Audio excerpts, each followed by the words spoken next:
merci d'être venu. Et puis, initialement, quand Julie et Sophie m'en ont parlé, elles pensaient venir filmer un cours de préparation, enfin, ou une séance de prep. Et en fait, les parents en séance de prep, ils n'ont pas envie d'être filmés, en tout cas pas avec l'idée de la notion du bonheur, est-ce qu'on va le rencontrer, etc. Parce qu'ils sont c'est trop flou ce qui va leur arriver, ils n'arrivent pas à se projeter encore.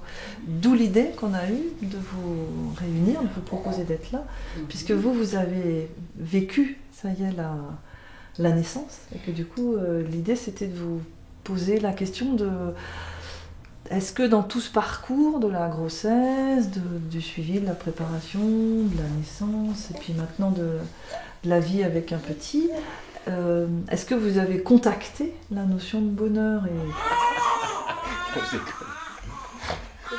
ouais, quand même, ce qui m'a vraiment marqué, c'est le moment où on voyait un peu la tête et puis ça jaillit comme ça. Et là, il est là, quoi. Il est arrivé 36 heures après. Là, c'est le moment intense. Là. Ouais. Mais après, que ce soit pour les deux, le travail était plutôt rapide, ainsi de suite. Donc il n'y a pas eu trop de stress, le stress, je pense que c'était plus dans qu'est-ce qui va nous arriver après, comment notre vie va changer. En fait, ça change pas tant que ça. Moi, j'attendais avec impatience ce moment-là, évidemment, parce que j'étais très malade, donc j'avais hâte d'être libérée.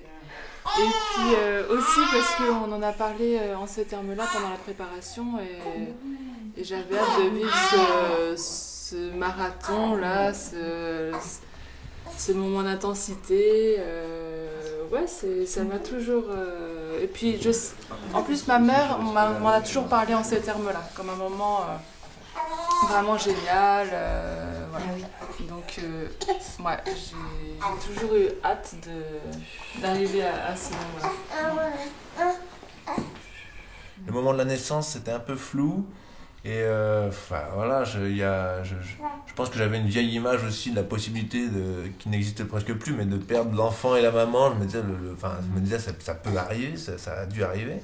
Depuis longtemps, le papa sait que c'est un passage, il faut le passer, quoi. Et ça peut être très bien, mais j'avais des fois des petites réminiscences de ça. C'est une prépa où le papa était très impliqué.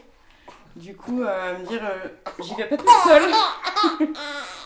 Et ça, je pense que ça m'a aidé, moi, à me dire... à passer de la peur à me dire, on va le vivre comme un moment... de surprise, à me laisser aller, en fait. Et à compter beaucoup sur le papa. C'est vraiment purement animal, quoi.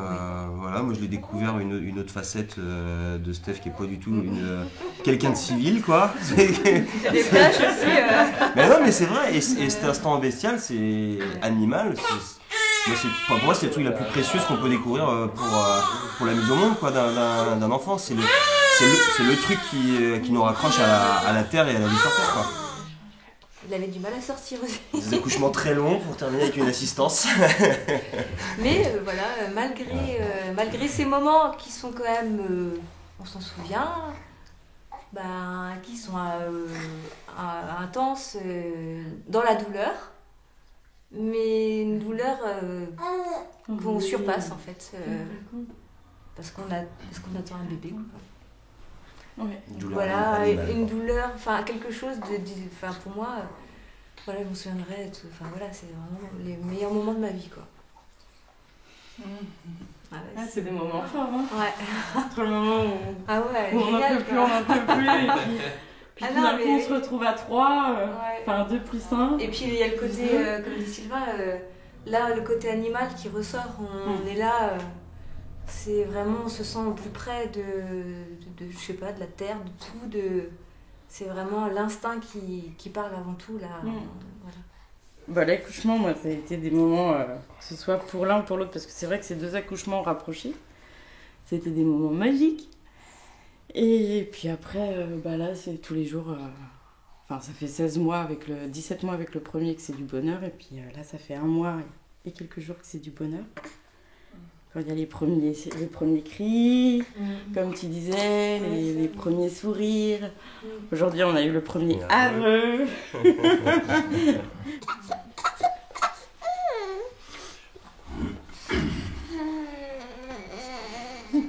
Pour moi, c'est une perte de liberté individuelle, quoi.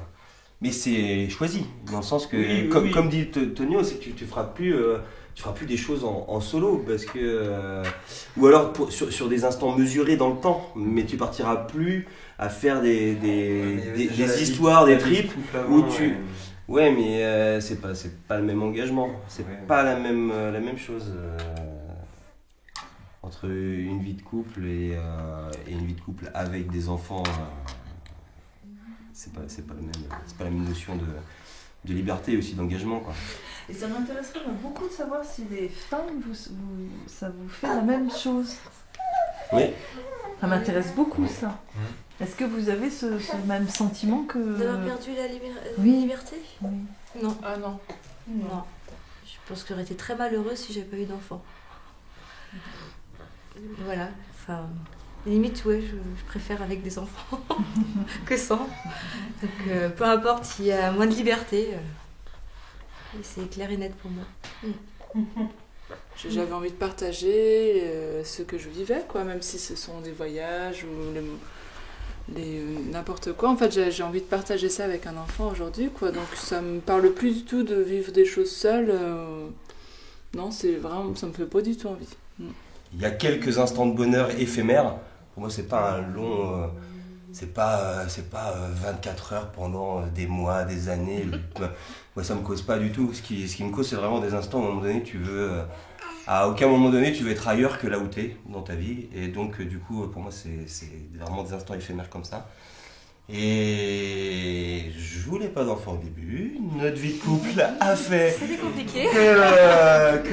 qu'on a réussi, qu'on a réussi à se mettre d'accord à un moment donné. C'était pas trop le bonheur à ce moment-là. Au bout de quelques années. Et par contre, je ne regrette pas ce choix-là parce que effectivement, voilà, dans notre vie de couple, on est parti dans autre chose. Et il y a eu effectivement l'expérience d'avoir un et puis deux enfants. On est très bien comme ça, des instants toujours éphémères, mais qui ressemblent à, je pense, ce que peut être à une sensation de bonheur, quoi. Voilà. Ouais, c'est vrai que par rapport au fait que nous on est longtemps attendu, enfin longtemps désiré avoir un enfant sans y arriver, à des moments où c'était difficile, quoi. C'est vrai que je me disais, mais en fait, peut-être qu'on vivra moins heureux si on n'arrive jamais à avoir d'enfant.